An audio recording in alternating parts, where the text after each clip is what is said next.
Welcome to Loving God and Loving Life. Here we are in the book of Titus, chapter 1.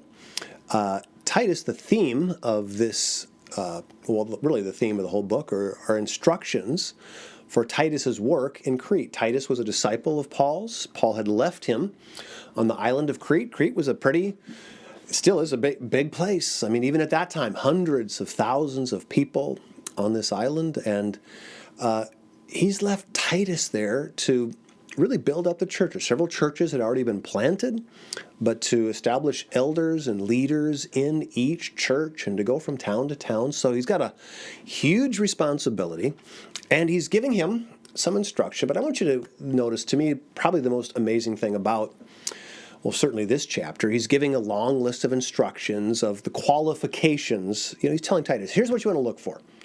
When you're looking for somebody to lead in the church, here's your qualifications. And after a big, long list, verses 6 through 9, he finally gets to what today we think is probably most important. He says in verse 9, he says he uses wholesome teaching. Talks about wholesome teaching.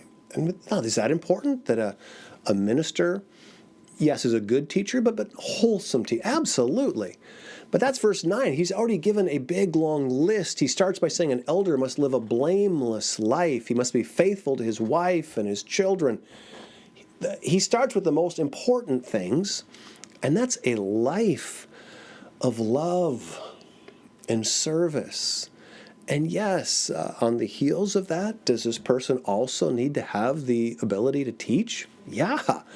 But is it possible to be a slick teacher and not live a blameless life? Gang, if you're going to live a blameless life, you're going to have to fight. You're going to have to fight your own desires. You're going to have to fight the devil. You're going to have to fight human nature.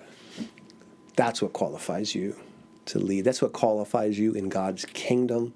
And let's be those people. Let's live that blameless life. The first place it's going to show up is in our own home, with our own children, with the people around us. Let's give our hearts to God and to his people and watch God use us.